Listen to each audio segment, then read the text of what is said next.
मेरी समझ यह है कि आज तक जगत में संस्कृति, धर्म, काव्य, चित्र, म्यूजिक, संगीत जो भी पैदा हुआ है वो उन लोगों से पैदा हुआ है जो लीजर में थे, जो विश्राम में थे। जिसका 24 घंटे काम में व्यतीत हो जाता है उससे न संगीत पैदा होता, न काव्य पैदा होता, न संस्कृति पैदा होती, न धर्म पैदा होता है।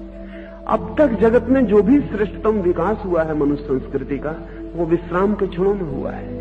वे ही कौमें और वे ही युग संस्कृति को जन्म देते हैं जो विश्राम में होते। जैसे एथेंस ने सुकरात को, प्लेटो को, अरस्तु को जन्म दिया, क्योंकि एथेंस बहुत संपन्न था और सारा काम गुलाम कर रहे थे, ऊपर का वर्ग कोई भी काम नहीं कर रहा था। इसलिए अरस्तु पैदा हुआ, सुकरात पैदा हुआ, प्लेटो पैदा हुआ।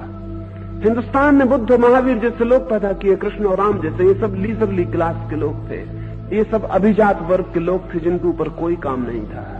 हिंदुस्तान के इतिहास को अगर हम उठा कर देखें तो सारे ग्रंथ ब्राह्मणों ने लिखे जिनके पास कोई काम नहीं था।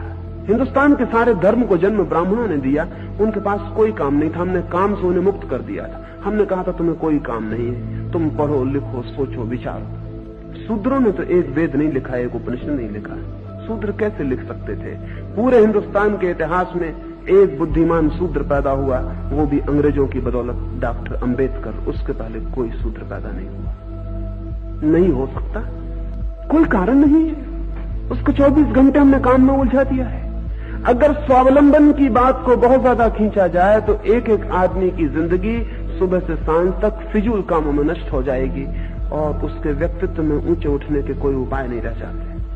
अगर व्यक्ति की चेतना को ऊपर उठाना है तो समाज में अधिकतम विश्राम हो सके, इसकी चिंता करनी चाहिए। वो कैसे होगा?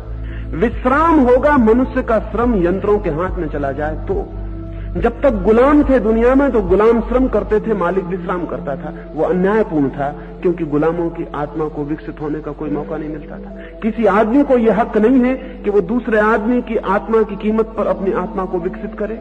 ये अन्याय है, ये सीधा पाप है। लेकिन विज्ञान ने एक बड़ा भारी उपकार किया मनुष्य के ऊपर। आदमी का काम यंत्र कर सकता है। आदमी को काम में गुलाम बनाने की अब कोई जरूरत नहीं रह गई है। नई टेक्नोलॉजी सारा काम कर लेगी। आने वाले 50 वर्षों में अमेरिका और रूस में किसी आदमी के ऊपर किसी तरह का अनिवार्य श्रम नहीं रह जाएगा। जिस दिन पूरा समाज श्रम से मुक्त हो सकेगा, उस दिन हम कितनी बड़ी संस्कृति को, कितने महान धर्म को, कितने बड़े काव्य को, कितने बड़े साहित्य को जन्म दे सकेंगे, इसकी आज कल्पना करनी भी मुश्किल है।